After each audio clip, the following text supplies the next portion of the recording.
いらっしゃいませ。何名様ですか？一人です。申し訳ございません。ただいま満席なのでお待ちください。どのぐらい待ちますか？30分待ちです。大丈夫です。じゃあ待ちます。ありがとうございます。お待たせいたしました。こちらへどうぞ。はい、ありがとうございます。英語のメニューありますか？ありますよ。こちらです。ありがとうございます。すみません。おすすめなんですか？今日はサーモンとマグロがおすすめです。そうなんですか。じゃあ、サーモン2つ、マグロ1つお願いします。はい、ありがとうございます。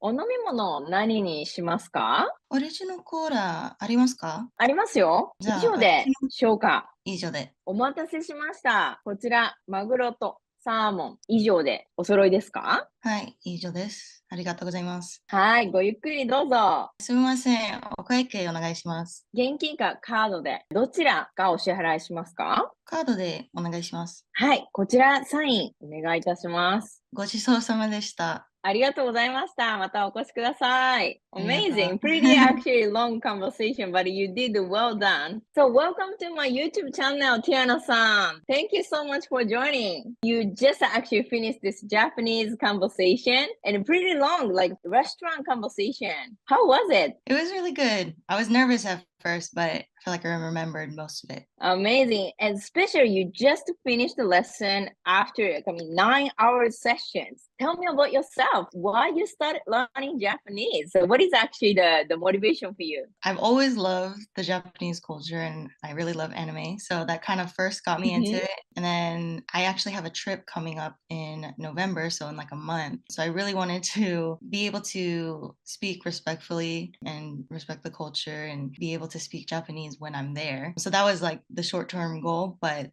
overall, I just really want to learn the language. Amazing. So you said it's a huge fan of anime. So which one is your most favorite one? Yeah, definitely it's gonna be Naruto because that was like my very first anime that I've ever watched. And so that's the one that really got me into it first. So that's my OG anime that I love. Amazing. Have you ever been to Japan or the November trip will be for the first time? Yeah, no, I've never been to Japan. So November would be the first time that I go. Wow. Japan is, especially this 2024, one of the most popular like destination for just for traveling, like a vacation. But it's you are more serious, like learning the language and actually going to Japan is totally different. Most of people actually just go to Japan with the Google Translate. Yeah. So what is actually the most motivated or expecting you to really speak the language there, not like just using Google Translate? What do you think? Yeah, I'm really excited to have, I guess, like that first conversation. It'll be interesting. Hopefully they don't speak too fast. I'm gonna try my best. So I am really excited to actually use what I've learned. Amazing. You can enjoy traveling in Japan next month and also you can enjoy your entertainment too. But before visiting Japan Language Factory, now you have already confidence like right after 9 hours. That's amazing. But before visiting Japan Language Factory, what kind of things you have tried for learning Japanese? You mentioned the language apps, but can you tell me about like what kind of things you have tried? So I've tried a couple of language apps. The main one that I'm still continuing to use on the side is it's called Pimsleur. So it is based off of conversational Japanese, but like I said, it is scripted. So they tell you what to say and they also always respond the same way. So it's not changing anything. And I also feel like it is a lot more of that formal conversation. So you don't really get to see the both sides of the formal and the casual. That's one of the apps that I mainly still use. Another one that I've used before is Umi. And I think that one Mm. was just mainly learning a whole bunch of different vocabulary.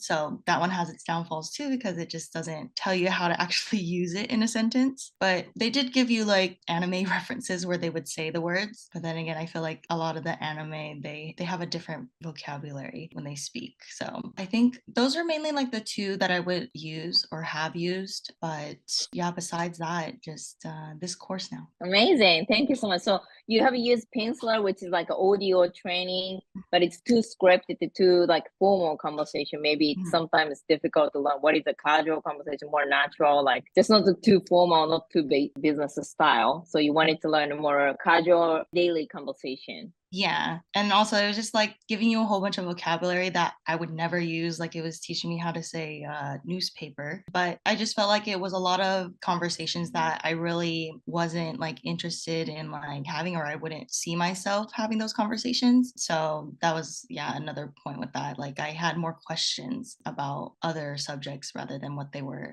teaching. All right. So, what do you think? What is actually the advice for the people who is thinking to start learning Japanese? So honestly, I think getting an app or using like a language learning app is a good way to start on your own. I felt like for me before starting this program that like the app really did give me like, a lot of good background on the language and a lot of good basics. So I would say that was a good side to it because when I did start the program, I felt like I knew a lot more words coming into it, which I didn't realize I knew that many words. But once I started talking it through and going through those conversations during the session, yeah, I realized that I did actually learn a lot through the app, but there's no one there to help you. So if you have questions, you can't ask anyone, you can't verify if what you're saying is correct because, you're learning these words and you're trying to make up your own sentences using those words, but the order may be incorrect or, it just doesn't make sense because sometimes there's different words used. So I think that's just the downfall of that, where this program definitely really helps me is that you get that one-on-one conversation with a coach and you can ask them whatever you want. It doesn't matter what it is. It could be the culture, the language, how to ask a question. They'll even show you exactly how to do something there. I know at my last session, I had a question on how to even buy a ticket from a train station because I had no idea how to even use a machine. So that was also really helpful. But yeah, no, this program definitely, I think it's a great second step after an app. It really helps you develop that real conversational Japanese. And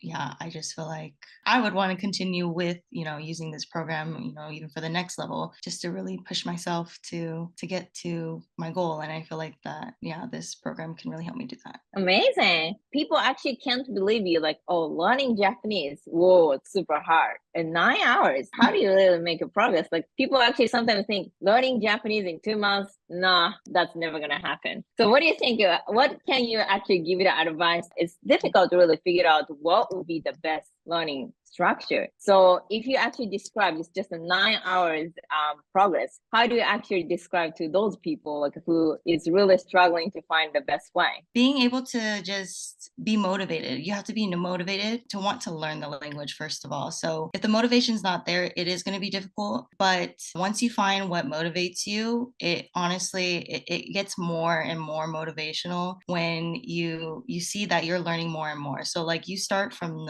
like not knowing anything and like, after one day you already know like, maybe say like 10 phrases. So that's more than what you knew yesterday, which to me that's motivating enough because that's like one conversation that you can have for maybe even like 10 seconds. So that's just motivating to me. So just being able to learn more and more every single day, that is very motivational. Just got to keep continuing because, after every day, say even for like a week, 2 weeks, then that's about, we're going to jump to like 50 phrases that you may know, 100 phrases. So it's just wanting to learn more and more. You have to keep motivated. Amazing. So it's a point of not just passively watching anime or just receiving some information from the language app. You getting out from comfort zone. You actually speak loud and you actually really talk to the native people.